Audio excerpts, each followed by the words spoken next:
On voit déjà le raisonnement de ce maire un peu acculé. Son attitude montre que l'alliance que nous incarnons avec le Parti communiste français, la Seine-Saint-Denis au cœur et puis surtout un ensemble d'habitants, et avec bien sûr les militants de la France insoumise qui ont été au commandant de l'ensemble de ces opérations, et donc nous sommes sur le bon chemin. Et donc c'est très clairement cette dynamique qui clairement crée les conditions pour qu'on ait un maire qui soit acculé, qui perd les pieds. Mais en perdant les pieds, il est à la frontière de la folie désormais, puisqu'il va jusqu'à quasiment associer la France insoumise, la tête de liste que je représente, avec les narcotrafiquants. Nous avons ce qu'on appelle la coopérative d'accession sociale à la propriété, parce que celles et ceux qui veulent devenir propriétaires doivent pouvoir le faire, donc, mais ça doit pouvoir s'encadrer. Et il y a une part qui est autour de 10% consacrée à la question du logement jeune, qui nous semble être un enjeu extrêmement important. Donc, investir massivement dans le logement public et puis surtout dans un enjeu extrêmement important, c'est quand même la maîtrise des loyers. Et qu'aujourd'hui, ce qui se passe, c'est chasser en fait une population pour le remplacer pour une autre. Et nous ne sommes pas d'accord avec ça. Et c'est la raison pour laquelle nous sommes vraiment pour un territoire qui est un territoire qui parte entre guillemets de ceux qui y sont, parce que eux nous ont jamais manqué dans les moments difficiles. Nous sommes pour que demain, les hommes et les femmes qui vont dans cette liste soient vraiment des hommes et des femmes qui nous ressemblent, qui nous rassemblent, qui vivent les quotidiens des habitants. Je considère que ça coche tout un certain nombre de sujets qui font sens en fait pour nous dans les quartiers populaires, qui d'ailleurs n'étaient plus en tout cas portés par les formations politiques traditionnelles, la question des luttes contre les formes de discrimination, la question de l'islamophobie, la question même des quartiers populaires, qui était quasiment un impensé politique. Et puis il y a une question aussi qui était importante, c'est la question des violences policières. Assumez ce que vous êtes, n'ayez pas honte d'être en fait ce qu'on appelle la nouvelle France en tant que telle. C'est vous en fin de compte qui allez demain avoir une responsabilité importante de cette France. Bonjour et bienvenue sur le plateau de l'Insoumission. Aujourd'hui, j'ai le plaisir d'accueillir Bali Bagayoko sur le plateau de l'Insoumission. Bonjour. Merci Bali d'être venu pour cet entretien à l'Insoumission. Depuis plusieurs mois, tu mènes une campagne intense pour gagner la mairie de Saint-Denis-Pierrefitte. Est-ce que tu peux commencer par nous présenter les principales propositions que tu portes pour changer la ville ? Clairement, donc merci de l'invitation. On est sur une collectivité locale donc, qui a fusionné depuis maintenant le 1er janvier 2025 et donc du coup qui est une des collectivités locales désormais la plus importante en fin de compte d'Île-de-France, la deuxième en réalité, la première de Seine-Saint-Denis, et donc les enjeux sont extrêmement importants. Et donc il y a un premier enjeu en réalité qui est autour de la démocratie. Nous considérons que on ne peut pas gérer une ville sans partir en fin de compte de ce que moi j'appelle les experts du quotidien, donc celles et ceux qui vivent en fait sur ce territoire, et à partir en fin de compte de leur regard du territoire, nous pouvons en fin de mettre en place des politiques publiques qui puissent clairement corriger leur quotidien. Donc ça passe par ce qu'on appelle la démocratie de proximité, la possibilité donnée demain à un collectif d'habitants de pouvoir aussi interpeller les élus, donc ça veut dire que la possibilité y compris de poser des questions au conseil municipal.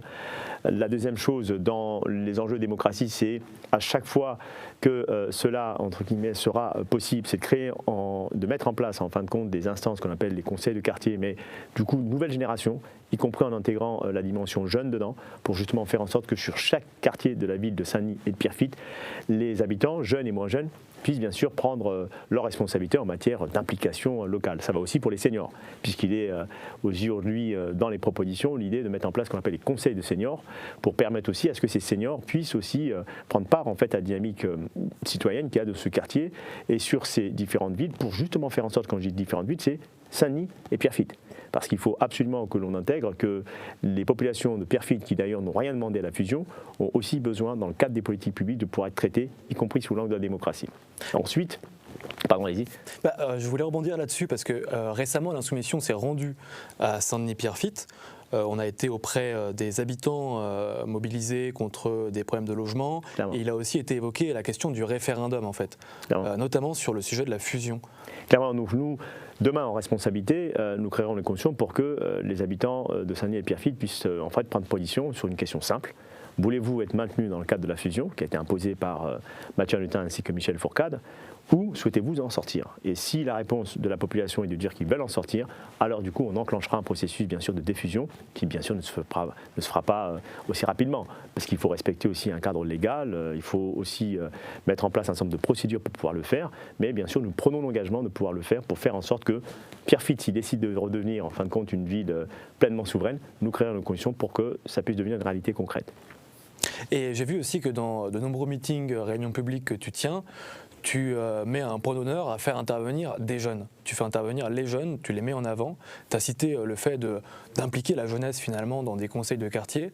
Et c'est quoi les autres propositions pour faire en sorte que la jeunesse puisse décider, soit écoutée, ne soit plus laissée sur le carreau? Parce que je crois que le maire Mathieu Hanotin a supprimé plusieurs centres de jeunesse, si je ne dis pas de bêtises. Clairement. Il y a déjà par le passé Michel Fourcade, qui était donc l'ancien maire de Pierrefitte, qui a supprimé en fin de compte 2 structures jeunesse, donc ce qu'on appelle les espaces jeunesse, pour en garder une seule. Et puis bien sûr, il y a l'irresponsabilité du maire de Saint-Denis, donc désormais maire de la commune nouvelle, Mathieu Hanotin, qui lui a fermé un certain nombre de structures, quasiment au nombre de 3, et centralisé au moins 2 d'entre elles. Donc aujourd'hui, on a une véritable difficulté d'accessibilité, en fin de compte, de cette jeunesse-là à des structures de proximité, donc ce qu'on appelle les espaces jeunesse, qui sont des structures qui sont à proximité dans les différents quartiers, à partir de professionnels qui sont formés pour cela, pour les accompagner en fin de compte sur du loisir, mais aussi sur de l'accompagnement en direction de l'insertion et de la formation. Donc demain, en responsabilité, nous souhaitons renforcer en fin de compte, je veux dire, ces dispositifs, à la fois de remettre en place des structures qui permettent de pouvoir accompagner plus largement les jeunes de Pierrefitte en particulier, puisqu'il n'y a qu'une seule structure qui existe aujourd'hui pour quasiment 33 000 habitants. Deuxième enjeu qui est important pour nous, c'est de créer les conditions pour que sur un territoire qui est extrêmement important, c'est périmètre de pleine commune, avec pas loin de plusieurs centaines d'entreprises qui sont installées, demander à toutes ces entreprises de répondre à l'appel du SOS qui est fait par les habitants en fait, de ce territoire en matière de stage, de formation, d'insertion et bien sûr, quand cela est possible, d'emploi. Donc on aura une charte qui sera une charte bien sûr contraignante, qui sera une charte qui permettra à l'ensemble des entreprises qui souhaitent faire partie de notre comité de destin de pouvoir clairement s'acquitter de leurs responsabilités sociales en accueillant des jeunes stagiaires chez nous. Donc ça veut dire qu'on va doubler, voire tripler la question du nombre de stages, la question du nombre d'alternants. Donc ça, c'est un enjeu qui est essentiel pour nous. Nous mettrons en place un dispositif aussi pour soutenir, et donc là, c'est plutôt un fonds qui sera dédié pour accompagner les jeunes dans le cadre du financement, bien sûr, des permis, dans le cadre de financement de formation, voire y compris d'achat d'équipements nécessaires dans le petit coup de pouce en fait, qui est utile pour que le jeune en fils puisse s'épanouir. Parce que nous avons une intime conviction, si nous voulons agir sur les questions d'incivilité, nous avons besoin de le traiter très en amont. C'est bien sûr par la question éducative, et c'est la raison pour laquelle très tôt nous considérons que demain en responsabilité nous allons renforcer les moyens en matière en fait, d'ASEM, qui sont des professionnels qui accompagnent les enfants dans les établissements scolaires pour que justement ils soient accueillis dans une bonne condition, que nous créerons les conditions pour que la cantine soit gratuite sans pénalité, puisqu'aujourd'hui elle est gratuite mais avec une série de pénalités qui fait qu'en fait il n'y a aucune gratuité là-dedans et de meilleure qualité. Et bien sûr, et dernier point sur un enjeu qui nous semble essentiel, c'est que nous souhaitons mettre en place en fait une mutuelle qui est une mutuelle à destination des populations en fait qui le souhaitent pour pouvoir justement les accompagner aussi sur les questions de santé. Nous savons aussi que c'est un sujet qui est extrêmement prégnant pour beaucoup de nos concitoyens et donc la puissance publique demain que nous souhaitons incarner est une puissance publique qui a vocation à être en proximité avec les habitants et surtout épouser les réalités qui sont les leurs en proposant des solutions alternatives. Et sur tous ces aspects, c'est quoi le bilan du maire actuel, Mathieu Hanotin? Si tu devais retenir 3 ou 4 éléments de bilan qui sont accablants et qui démontrent en fait qu'il y a un besoin de rupture pour changer la vie des habitants, ce serait quoi ces principaux éléments Principaux éléments, il y a un élément qui est assez clair, c'est que c'est la question de la démocratie qui n'existe pas. On a une démocratie canadaraille, on l'appelle, mais en fin de compte, elle n'existe pas. La deuxième chose, c'est une absence totale de pensée politique sur la question de la jeunesse. La jeunesse, clairement, a été le public qui a été le plus malmené durant son mandat. Et donc, c'est un acte quasiment d'irresponsabilité qui a été commis en direction de cette jeunesse que nous avons besoin clairement de sauver désormais. Et donc, c'est la raison pour laquelle les propositions politiques qui sont faites visent clairement à rassurer ce public-là.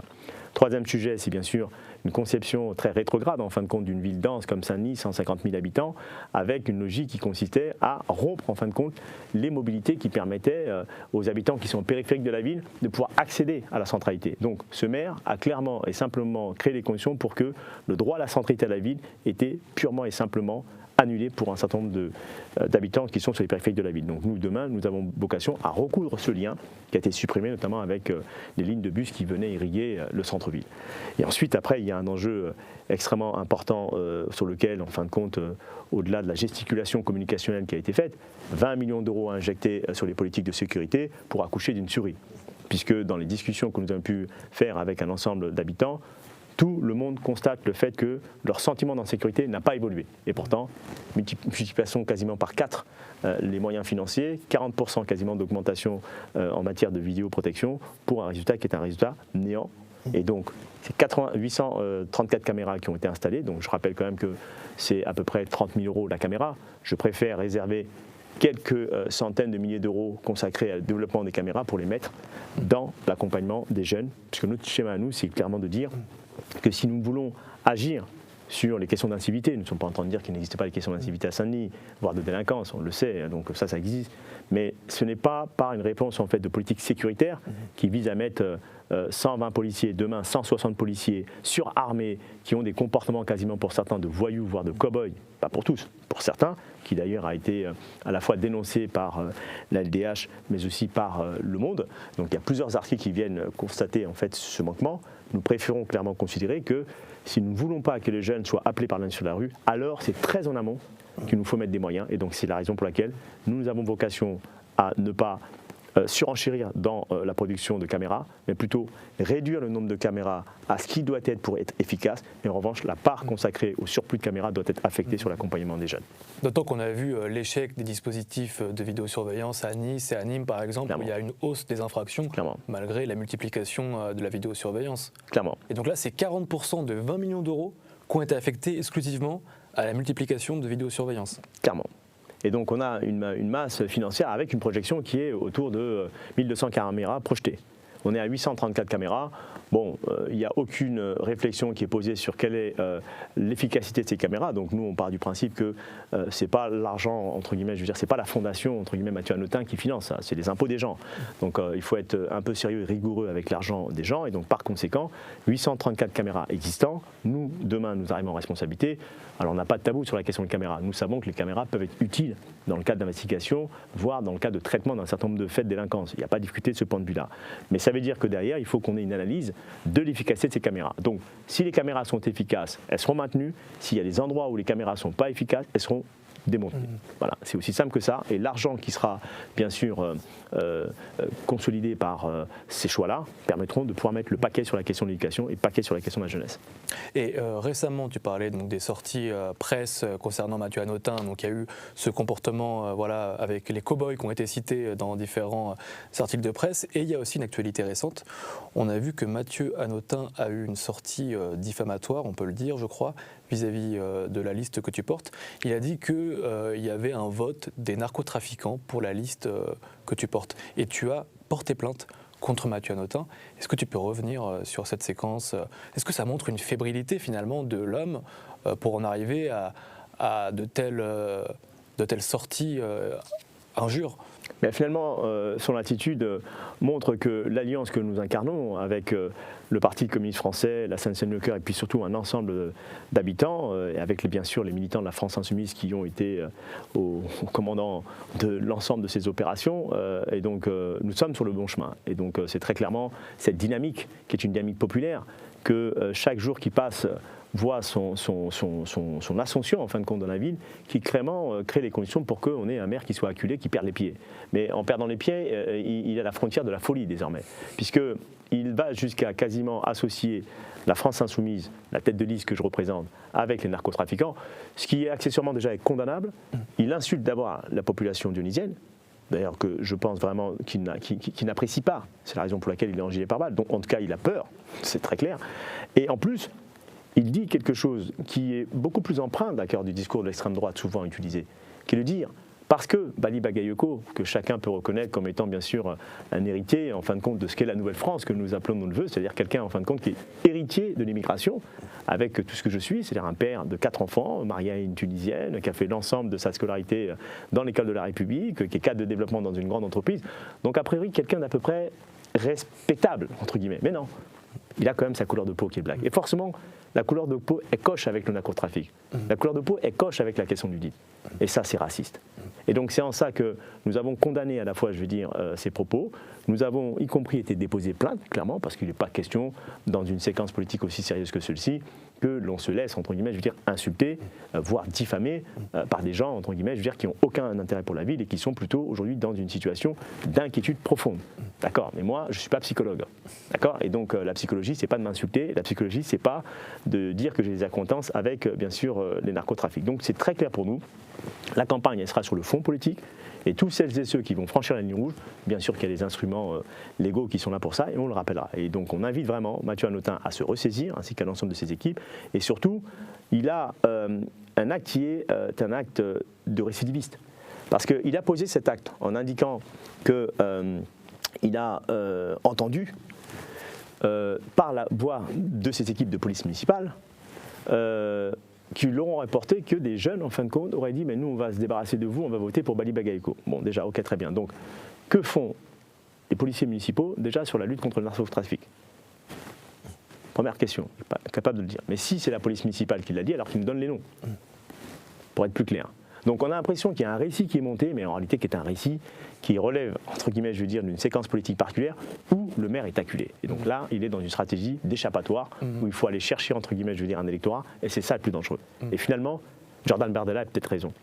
Parce que quand Jordan Bardella dit « j'ai voté pour Mathieu Hanotin parce que je cherchais le candidat qui était le plus à droite », il avait raison. Parce que désormais, Mathieu Hanotin ne cherche même plus à aller chercher le candidat de droite, il va chercher désormais l'électorat quasiment de l'extrême droite.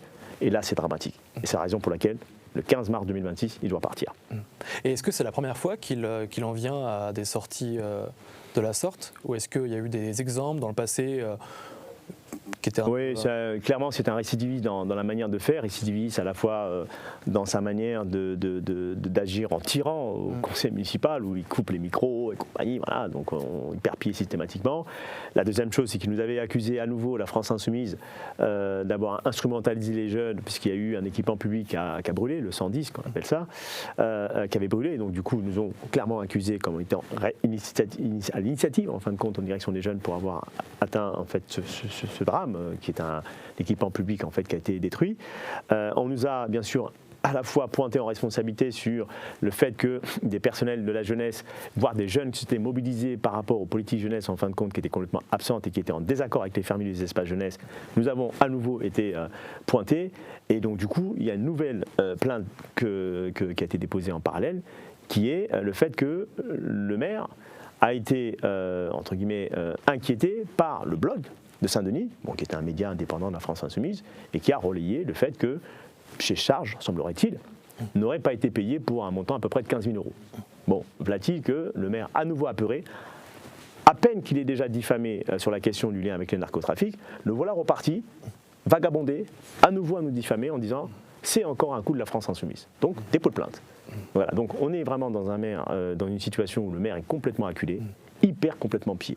Voilà, il perd complètement pied. Et donc, nous disons juste qu'il faut absolument que la campagne se passe sur les bonnes bases, et ces bases-là, elles sont assez claires. Nous, c'est le projet, rien que le projet. On peut avoir des accords politiques, on a deux projets complètement différents. Nous l'assumons.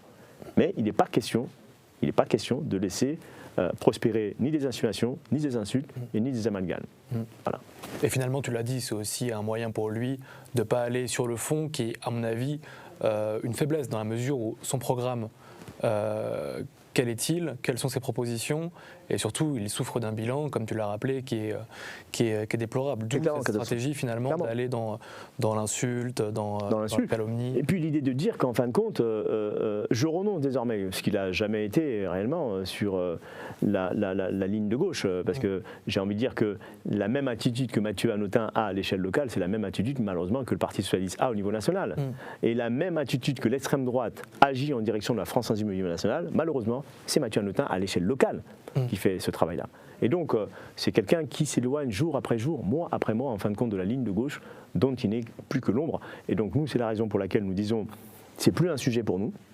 Le sujet pour nous, c'est les habitants, et nous appelons vraiment chaque habitant à prendre leurs responsabilités. Déjà, s'inscrire sur les listes électorales, c'est pour ça que nous avons fait un travail conséquent d'inscription sur les listes électorales, puisque c'est demain le dernier jour. Donc c'est vraiment une invitation à chacun et chacun d'entre vous de faire le nécessaire pour que vous puissiez être inscrit sur les listes électorales. Je le dis d'autant plus que j'ai eu des échos d'habitants qui nous ont dit qu'il y a une opération un peu mise en place qui consiste à contraindre l'inscription sur les listes électorales, que nous avons y compris certaines populations qui ont été radiées. Donc il faut faire très très attention pour faire en sorte que chacun et chacune vérifie qu'il soit bien inscrit sur les listes électorales. Et puis le 15 mars, il s'agit bien temps de confirmer. Et tu parlais des habitants. J'ai vu récemment une vidéo que tu as publiée où tu es en soutien d'habitants mobilisés face à des travaux qui baissent notamment la fréquentation pour des commerçants de la ville. Est-ce que tu peux nous expliquer quelles sont les propositions que tu portes vis-à-vis des TPE, PME, des artisans, des commerçants, comment les aider concrètement? Nous, clairement, il y a déjà il faut commencer déjà par les valoriser. Ça, c'est la première chose, c'est créer les conditions de les valoriser. Et valoriser, c'est déjà reconnaître le rôle important que ces acteurs ont sur le territoire. Et ça passe bien sûr par avoir un regard bienveillant à leur regard et d'avoir une instance qui permet d'avoir des relations très, entre guillemets, régulières avec ces acteurs. Et donc ça passe par la création d'une instance qui permettra de fédérer l'ensemble des acteurs économiques et de commerce sur le territoire. Ça, c'est la première chose. La deuxième chose, c'est bien sûr de ne pas dégrader leur situation. C'est-à-dire que les aménagements qui sont réalisés, par exemple, c'est la raison pour laquelle j'avais été rencontrer les commerçants du secteur de la gare, ont été faits contre les commerçants. Donc, baisse du chiffre d'affaires, augmentation bien sûr des charges et malheureusement avec un certain nombre de personnes qui se retrouvent au chômage. Donc ça, c'est pas possible. Donc nous sommes d'abord pour corriger en fin de compte, je veux dire, ce qui a été fait par l'ancienne municipalité, avec du moins la municipalité actuelle, qui est de dire que le parking en silo en fait, qui a été fermé, il y a 600 emplacements dedans, bien sûr qu'on va agir sur la question de la mobilité, bien sûr qu'on va agir sur la place de la voiture, mais ça va se faire dans un aller-retour avec les acteurs qui vivent ce territoire-là, et pas sous la contrainte. Donc ça, c'est une deuxième dimension que nous sommes essentielle. Nous avons la foncière, en fait, ce qu'on appelle la foncière commerce, qui est un outil que nous allons renforcer pour justement permettre à ce que les fonds de commerce qui sont un peu en difficulté puissent être accompagnés, puissent être parfois même rénovés, pour justement faire en sorte que nous puissions améliorer l'offre commerciale sur le territoire de Saint-Denis plus largement, y compris le territoire de Pierrefitte.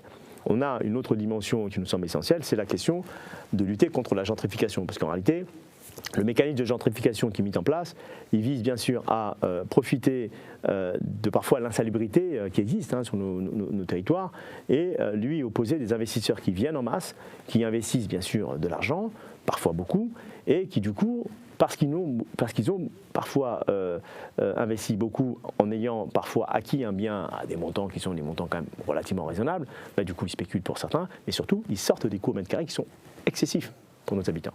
Forcément, on a des habitants qui ne peuvent plus rester parce que les loyers à 1 400 € pour un F3, ça ne tient pas. Et donc forcément, on a des gens qui sont condamnés en fait à partir au profit d'autres populations qui reviennent, qui restent peut-être un peu de temps, mais qui sont aussi asphyxiées parce que le coût ne vont cesser que d'augmenter. Et donc on se retrouve avec un changement de la population. Nous ne sommes pas d'accord avec ça. Nous sommes pour dire que la puissance publique devra maîtriser bien sûr le foncier, davantage, et devra être beaucoup plus précautionneux sur l'ensemble en fin de compte des biens qui sortent, qui soient maîtrisés, donc encadrement bien sûr de la production de logements, et donc c'est 50 et 60% de production de logements publics, et dans les 50-60% de logements publics, c'est bien sûr en intégrant le parcours résidentiel. On a bien sûr à peu près 30% de logements qui sont ce qu'on appelle le logement social, avec l'ensemble d'ailleurs des barèmes à l'intérieur. Nous avons ce qu'on appelle la coopérative d'accession sociale à la propriété, parce que celles et ceux qui veulent devenir propriétaires doivent pouvoir le faire, donc, mais ça doit pouvoir s'encadrer. Et il y a une part qui est autour de 10% consacrée à la question du logement jeune, qui nous semble être un enjeu extrêmement important. Donc, investir massivement dans le logement public, et puis surtout dans un enjeu extrêmement important, c'est quand même la maîtrise des loyers. Maîtrise des loyers, parce que la situation qui est faite à nos TPE, PME, c'est que les coûts ne cessent d'augmenter et que malheureusement, il y a une question à la fois économique qui est posée. Et dans cette question économique, quand on a des situations un peu tendues qu'on a dans nos quartiers, il y a besoin à un moment donné que la puissance publique vienne accompagner sur les locaux, qui doivent être des locaux qui doivent être à disposition, bien sûr, avec des moyens qui puissent être des moyens financiers qui puissent être un peu encadrés, qui ne soient pas des moyens qui ne permettent pas l'activité de se développer. Donc il y a la question du prix en fait qui est posée. Et puis il y a toute la question des coûts cachés. Mais ça, c'est plus une action d'ailleurs conjointe d'ailleurs avec Éric Coquerel à l'échelle nationale qu'il faudra mener, qui est de faire que à l'échelle nationale, nous puissions, et ce qui a été d'ailleurs porté par le pacte productif, qui est de dire que l'idée étant de dire qu'il faut absolument qu'au niveau national, il y ait des instruments qui puissent venir corriger tous les coûts cachés en fin de compte des banques et compagnie qui fait qu'en fin de compte le petit TPE qui fait vivre en fait nos territoires se retrouve en fait avec une succession en fin de compte de coûts cachés qui rend forcément sa vie compliquée et les coûts sortant excessifs. Et donc c'est la raison pour laquelle nous avons besoin à la fois localement d'instruments extrêmement puissants, donc d'élus très en proximité, et en même temps nous avons besoin très concrètement d'avoir un État et donc demain une présidence qui soit une présidence humaine, une présidence qui reconnaît les quartiers populaires et qui reconnaît aussi l'action importante des TPE-PME sur le territoire. Et il y avait aussi, je crois, la proposition du taux d'escompte à taux zéro dans le pacte productif pour aider les TPE. Pour nous, ça sera essentiel. Pour nous, ça sera essentiel. Et justement, quand j'ai été rencontrer les commerçants et quelques TPE du secteur, mais ils nous le disent clairement. C'est-à-dire que ce type de mesure est un outil extrêmement important et précieux, par exemple pour les commerçants qui sont sur les territoires des quartiers populaires, en particulier, mais de manière générale, ça sera utile, y compris pour pouvoir redynamiser en fait l'activité économique sur le territoire. Et donc il est vrai qu'on a besoin à la fois pour faire ville, bien sûr d'une population qui doit considérer qu'elle a le droit à la ville, que sa place, elle est entre guillemets aujourd'hui pas remise en cause, et nous leur garantissons cela. Celles et ceux qui veulent venir partager notre communauté de destin, que souvent certains appellent les bobos. Nous les bobos, c'est pas notre problème en réalité, parce que nous sommes les uns les autres entre guillemets, je veux dire tous un peu bobos, et que la seule chose en fait qui est la ligne de démarcation entre nous, c'est vous venez partager notre communauté de destin, c'est-à-dire cette ville, 153 nationalités d'origine différentes qui viennent des 5 continents et qui ont une envie, c'est de vivre ensemble. Et donc nous, c'est ça l'essentiel en fait que nous essayons de mettre en place, contre bien sûr cette logique qui est une logique d'une ville événementielle, une ville gentrifiée, une ville où on veut chasser une partie de la population parce qu'on considère qu'elle n'est pas désirable, elle n'est pas représentative. Des start-up, voilà. Ça, c'est la vision de Mathieu Hanotin et puis de Michel Fourcade. C'est pas la nôtre. Et tu as parlé de plusieurs propositions pour le droit au logement. Est-ce qu'il y a aussi un dispositif prévu comme une brigade du logement pour faire respecter l'encadrement des loyers, le gel des loyers peut-être aussi? Très clairement, gel des loyers, ça c'est l'enjeu important. Encore une des irresponsabilités du maire actuel et puis de sa majorité, puisque le président de l'Office de Plan Commune Habitat est un socialiste. Voilà. Et donc du coup, ils ont infligé 3 augmentations successives. On est quasiment à peu près 20% d'augmentation des loyers sur l'office public. Donc demain, nous sommes pour agir pour bloquer fortement les loyers. Donc avec nous, de mon responsabilité, il y aura le blocage en fin de compte des loyers. Ça, c'est très clair. La deuxième chose, c'est que nous avons un enjeu important sur la question en fin de compte du logement, qui est aussi de bien sécuriser les charges. Parce que l'une des raisons aujourd'hui où il y a beaucoup de populations qui se retrouvent dans des difficultés, c'est, moi j'en suis le fruit puisque mes parents, nous on est issus d'une famille où on a quand même 8 enfants, donc je suis des frères et sœurs, donc avec des parents en fin de compte qui se contentaient de recevoir les factures et de les payer, parce que l'essentiel était de dire qu'il fallait créer les conditions pour être à jour du loyer, peu importe les charges, mais on payait. Aujourd'hui nous accompagnons, et c'est ce que nous voulons faire, c'est soutenir les amicales de locataires. Toutes les structures d'amicales de locataires, nous les allons soutenir. Là où il n'y en a pas, nous allons les développer. Et nous allons aussi créer les conditions pour que nous ayons des moyens qui permettent d'aider chaque locataire à pouvoir comprendre comment est structuré en fin de charges. Et c'est comme ça, par exemple, que sur Framazin, ou y compris sur un autre quartier qui est le secteur de Allende, ou voire même le secteur de Alcide d'Orbigny sur Pierrefitte, que nous avons agi. Alcide d'Orbigny, nous avons créé une amicale des locataires. L'amicale des locataires de Allende a été soutenue dans sa mobilisation face aux bailleurs, et là c'était l'OGREP. Et sur Framazin, l'action conjointe de l'amicale de locataires des habitants a permis aussi de pouvoir avoir gain de cause, notamment sur des régularisations qui étaient excessivement élevées et qui a permis, entre guillemets, aux populations de pouvoir être restaurées un peu dans leurs droits. Donc nous sommes vraiment sur une action clairement résolue sur la maîtrise des charges et bien sûr sur la question des loyers. Et puis après, il y a un enjeu extrêmement important, ce qu'on appelle la brigade du logement. Alors le terme, on l'a un peu fait évoluer puisqu'on a plutôt mis en place en fait un pôle municipal du logement qui intègre bien sûr un ensemble d'acteurs qui vont justement faire en sorte que l'irresponsabilité qui aujourd'hui rampante, puisque sur la question des Airbnb, y compris sur la question des loyers, l'encadrement des loyers qui aujourd'hui est cadré par les textes, n'est aujourd'hui pas respecté, puisqu'il y a à peu près 3 offres quasiment sur 5 qui ne respectent pas. 3 offres quasiment sur 5 ne respectent pas. Donc nous disons qu'il faut absolument un service public qui aille à la rencontre quasiment de l'ensemble pour justement cadrer cela et surtout à la fois, je veux dire, sanctionner toutes celles et ceux qui enfreignent la règle. Donc ça, c'est très clair. Et donc ça va permettre plusieurs choses. Le fait d'encadrer, ça évite aussi de maintenir, en fin de compte, je veux dire, des prix qui restent quand même élevés, mais de les maintenir déjà pour éviter qu'elles explosent. Et ça participe à notre lutte inlassable contre la gentrification, en réalité. Et finalement, le maire Mathieu Hanotin, lui, n'a fait qu'encourager cette spéculation immobilière. Son bilan, c'est aussi ça? C'est clairement ça. Et puis c'est assumé. Il considère par exemple dans le cœur de ville, de centre-ville de Saint-Denis, notamment l'îlot 8, où il y a une bataille importante qui est menée par les locataires et qu'on soutient d'ailleurs, considère qu'il y a trop de logements sociaux par exemple. Et donc son projet en fait caché, c'est de dire tiens, on va résidentialiser. Et à partir du moment où on a résidentialisé, il y a un certain nombre d'îlots, là où c'est à peu près aujourd'hui ce que lui considère comme étant 100% de logement social, c'est peut-être d'amputer quasiment de 50% pour lui préférer l'accession à la propriété. Donc on voit bien que la logique qui sous-tend d'ailleurs toutes les politiques qui sont menées par Mathieu Hanotin, que ce soit sur la question du commerce, où on essaye au niveau de la gare de chasser les commerçants historiques de la ville et de ce secteur-là pour leur préférer en fait d'autres commerçants qui viennent d'ailleurs. Bon, nous considérons que ce n'est pas ailleurs contre ceux qui sont ici, c'est que nous avons la capacité de pouvoir faire les deux et qu'aujourd'hui ce qui se passe, c'est chasser en fait une population pour le remplacer pour une autre. Et nous ne sommes pas d'accord avec ça et c'est la raison pour laquelle nous sommes vraiment pour un territoire qui est un territoire qui parte entre guillemets de ceux qui y sont, parce que eux nous ont jamais manqué dans les moments difficiles. C'est pas au moment où en fait que cette ville elle se développe, elle s'est développée par celles et ceux en fin de compte qui étaient là à la première heure. Et c'est eux qui font en fait la richesse de cette ville, qui font qu'elle est la première ville du département de Seine-Saint-Denis, qui font qu'elle accueille le Stade de France, qui font voilà. Donc c'est eux en fin de compte qui ont fait en fin de compte, je veux dire, ce qu'est l'identité de cette ville. Et donc on leur doit quasiment, je veux dire, une reconnaissance, j'ai pas envie de dire éternelle, mais une reconnaissance en tout cas appuyée. Oui, du respect. Voilà. Et tu as cité la lutte menée contre les bailleurs sociaux, tu as cité le fait de soutenir des collectifs d'habitants engagés.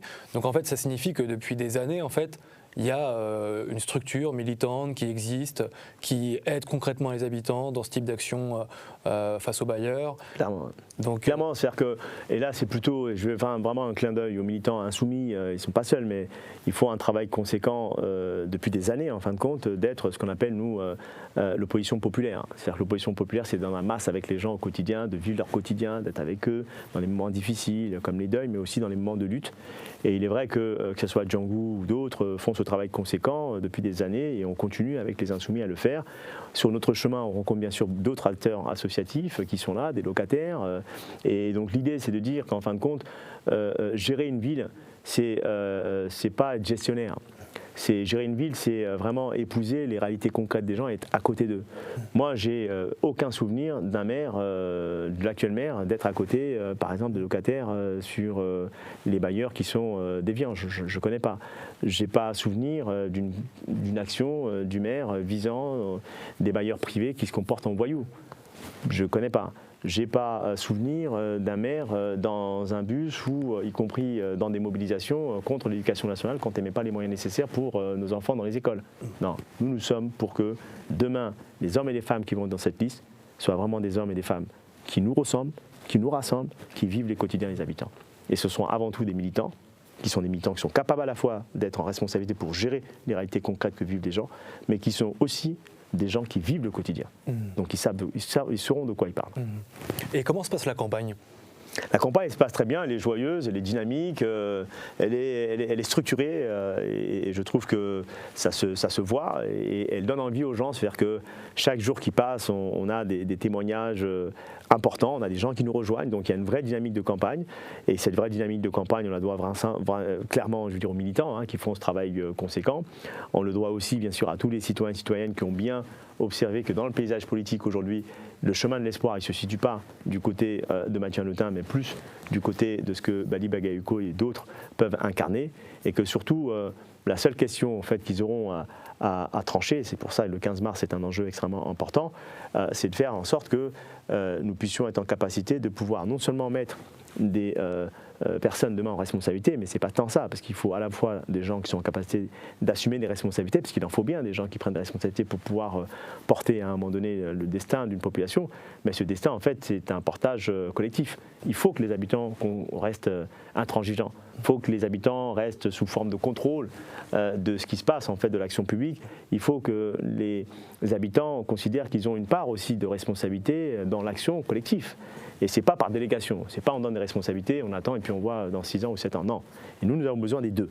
Et c'est ce que nous disons à chacun, c'est oui, il nous faudra une équipe, mais il y a aussi l'autre poumon de l'équipe qui doit être notamment la masse, qui elle doit continuer à être intransigeant, à nous rappeler à la fois aux éléments programmatiques que nous avons, mais aussi à enrichir le programme. parce que le programme, à un moment donné, il s'arrête parce qu'il y a des questions d'impression et tout ça. Mais en réalité, le programme, c'est un programme permanent, il continue parce que les gens, ils changent, les gens, ils vivent, la vie, elle bouge. Et donc, on va nourrir en fait tout ça au quotidien pour justement faire en sorte que nous soyons en capacité et de mettre en place le programme, mais surtout de l'enrichir pendant tout le mandat.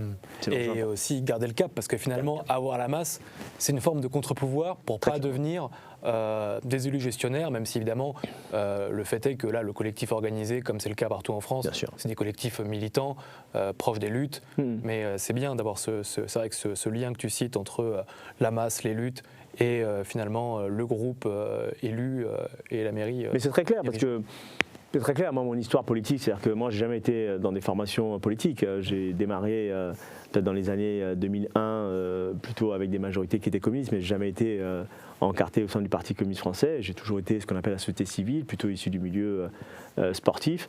Et c'est très récemment, au moment où la dynamique se crée autour de la France insoumise en 2017, que je rentre en fait dans ce mouvement-là, parce que je considère que ça coche tout un certain nombre de sujets qui font sens en fait pour nous dans les quartiers populaires, qui d'ailleurs n'étaient plus en tout cas portés par les formations politiques traditionnelles, la question des luttes contre les formes de discrimination, la question de l'islamophobie, la question même des quartiers populaires, qui était quasiment un impensé politique. Voilà. Et puis, il y a une question aussi qui était importante, c'est la question des violences policières. Pas pour dire qu'on est contre la police, mais nous, quand on se faisait tabasser à droite à gauche par les policiers, on était juste invités à se taire. Puisque dire qu'on n'était pas d'accord sur ça, c'était forcément nous renvoyer sur le fait qu'on était anti-police. Le niveau zéro du raisonnement. Ah oui, il y a une formation politique qui a eu le courage d'assumer ça et qui a bien fait de le faire et qui fait qu'aujourd'hui, les quartiers populaires se sentent en fin de compte, je veux dire, entendus et se sentent en fin de compte emmenés dans leur idéal de société et pour le coup, se sentent appartenir à forcément cette République qui leur a souvent échappé en réalité. Donc voilà, donc moi c'est la raison pour laquelle je suis beaucoup sur la question de l'éducation populaire, de dire à ces jeunes filles de nos quartiers populaires, assumez ce que vous êtes. N'ayez pas honte d'être en fait ce qu'on appelle la nouvelle France en tant que telle. C'est vous, en fin de compte, qui allez demain avoir une responsabilité importante de cette France. Et ça va être important. Dans un monde qui est en plus traversé par les questions géopolitiques, des jeunes générations comme les nôtres, ou comme celles qui vont nous précéder, qui vont nous suivre après, ça va être un enjeu important. Parce que leur ouverture au monde, leur connaissance en fait, des interactions entre les gens, nécessairement, ils seront différents en fin de compte. Et nécessairement, je pense qu'ils seront meilleurs. J'en ai une intime conviction. Et ils auront des défis immenses à faire. Et ils seront préparés pour les assumer. Ali, on arrive à la fin de l'entretien. Est-ce que tu as un dernier mot pour ceux qui nous écoutent ? Je l'ai dit, demain, 4, ce qui est important, 4 février, là donc, inscription sur Internet, donc Marcimin, et ensuite le 6 février, donc là c'est dans les bureaux, bien sûr, de la mairie, les mairies annexes, et ensuite après, le 15 mars, enjeu extrêmement important, si vous voulez changer complètement votre quotidien, évitez d'être aujourd'hui malmené par des politiques en fin de compte qui ne vous reconnaissent pas. Alors le 15 mars, un seul vote utile. Ensemble, retrouvons l'espoir. Je compte sur vous. Merci beaucoup Ali pour cet entretien et merci à toutes celles et ceux qui ont suivi cet entretien. Et n'oubliez pas de vous abonner au réseau de l'Insoumission, le site, TikTok, Twitter, Instagram et YouTube. Merci à tous.